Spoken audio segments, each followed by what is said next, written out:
Сайн байцгаана уу хүүхдүүд ээ. Бид өнөөдрийн хичээлээр Монгол ардын уламжлалт наадгай болох шагаа шүүрэх, чулуу даалцах тоглоомыг тоглож сурнаа. За хүүхдүүд ээ, та нар гэртээ аав ээжтэйгээ хамтраад багшийнхаа хэлсэн зүйлүүдийг бэлтгээрэй. Та нар шагаа. За мөн 10 ширхэг чулуу, хөө хуйг бэлдээрэй.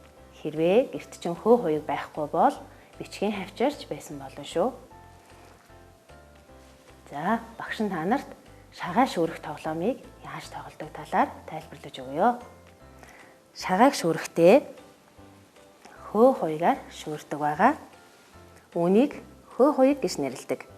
Хөө хуйг маань Монгол гэрийн тооны хэлбэртэй адилхан хэлбэртэй хийгддэг. Үүнийг дэс утсаар хэлхэж хийдэг. Дэс утас маань хүний эрүүл мэндэд ашиг тустай байдаг. За хөө хуйгаар одоо яаж тоглохыг төгөлдөр багш маань та нарт харуулна. Хөө хуйгаа дээш нь шийдэж урдаа байгаа шагааны өөрт ойрхон зах хэсгээс гартаа багтах хэсгийг таслаж багцалдаг.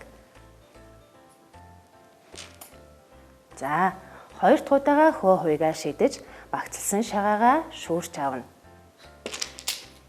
За ингэж алдаагүй авсан шагаагаа бүрт авна. Тэгээд хөө хуйгаа дараагийн тоглогчдоо шилжүүлэн өгнө. За ингэж шагаа шүүрэх тоглоомыг тоглодог. Одоо багш нь та нарт энэ тоглоомын дүрмийг танилцуулъя. Нэгдүгээрт энэ тоглоомыг 2 буюу түүнээс олон хүн тоглож болно. Тоглогчийн тоо нэмэгдэх тусам шүүрэх шагааны маань тоо бас нэмэгдэнэ. 2 дугаарт шагаагаа шүүрч тоглохдоо хөө хуйгаа хит өндөр шидэж болохгүй. Мөн хажуу тийш нь шидэж цуг тоглож байгаа хүнээ цохиж болохгүй байх нэ. 3 дугаарт урдаа тасалж авсан энэ багцалсан шагаагаа шүүрч авахдаа унгаах юм уу ойр орчмын шагааг хөндөж болохгүй. Хэрв тэгвэл энийг хүчингүй тооцож дараагийн тоглогч руу хөө хуйг маань шилжиж тоглодог байгаа. За ингээд хоёр багш нь та нарт тоглож үзүүлье. За тоглоом эхлэхийн өмнө хэн дөрвөлж тоглохоо шийдэж хуруудаж түрүүлж тоглох тоглогчоо шийддэг байгаа. За багш хоёлоо хуруудъя. За төгөлдөр багш маань хочлоо.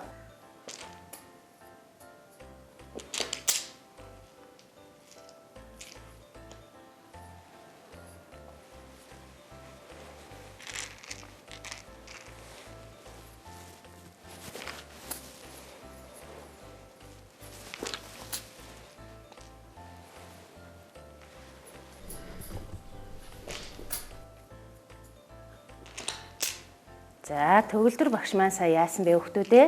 Ажиглаарай. Шүүрсэн шагаанаасаа нэг шагаагаа унгасан учраас дараагийн тоглогч руу шилжиж байна.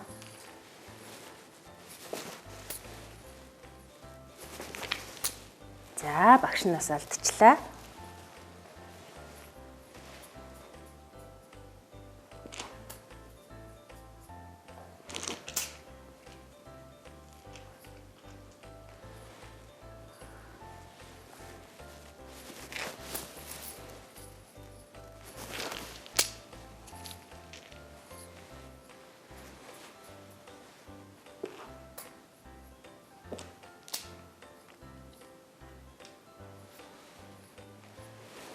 За үлдсэн шагааг эсрэг тоглогч маань нөгөө тоглогчдоо багцалж өгч болно.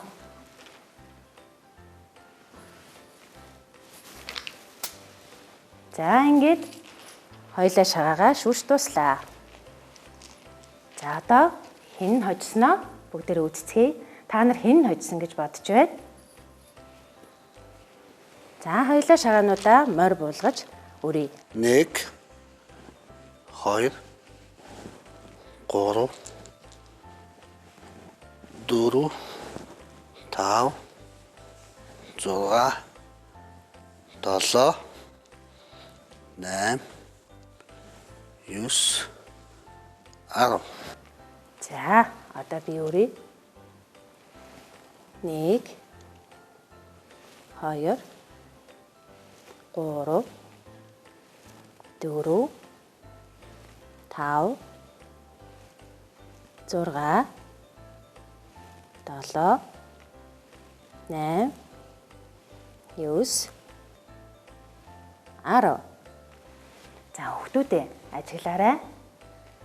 Төгөлдөр багш бит хоёрын өрсөн шагааны хэнийх нь олон байна, хэнийх нь цөөн байна.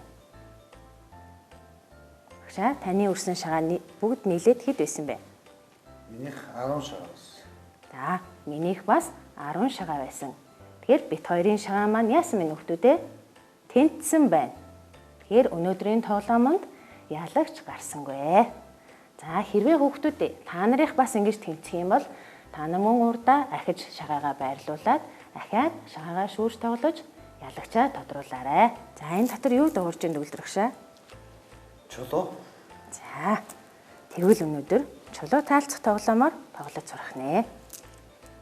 За чулуу таалцах тоглоомоор яаж тоглох вэ гэхээр энэхүү тоглоомыг 2 хүн тоглодог.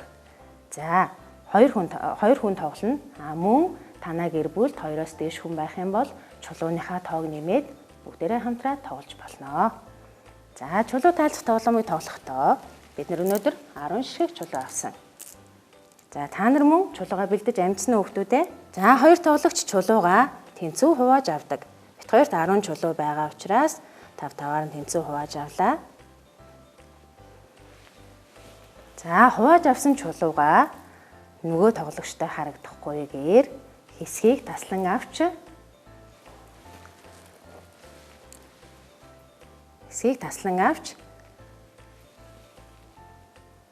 таалцна.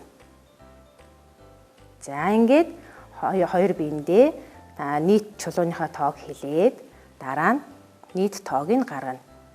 За ингээд таасан тоглогч нь чулуугаа авна. За одоо төгөлдөр багш хоёр та нар тоглож үзүүлье.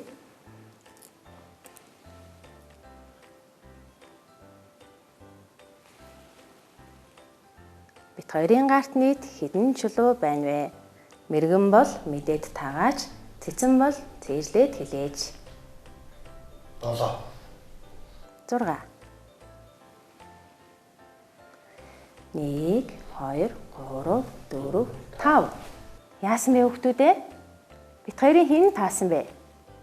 Хэн нь ч таасангүй. Тэгэхээр дахиад тоглоно. Бит хоёрын гарт хэдэн чулуу байгаа вэ? Мэргэн бол мэдээд таагач, цэцэн бол цээжлээд хэлээч. 9 10. За хэд байгаа вэ хүүхдүүдээ тоолоорой. 1 2 3 4 5 6 7 8 9 10. Хэн хоцсон бэ хүүхдүүдээ? Багш нь хоцжээ. За ингээд багш нь 10 чулуугаа авсан байна. Ингээд бүх чулуугаа авсан тоглогч маань энэ тоглоомонд хожноо. Хүүхдүүдээ та нар хэрвээ гэртээ энэ тоглоомыг байнга тоглоё гэвэл чулуугаа хийх ийм хөөрхөн утгатай болоорой. Бид нэр тоглосон тоглоомоо хураагаад байранд нь тавих ёстой. Мөн хөө хуйгаа бас тусдаа уутанд хийгээрэй.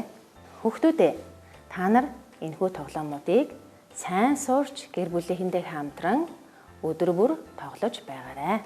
Эцэгчүүдээ энэхүү тоглоомууд нь хүүхдийг тоолж сурах уламжлалт арга ухааны нэг хэлбэр юм шүү. Хүүхдүүдтэйгээ хамтран тоглож байгаарай.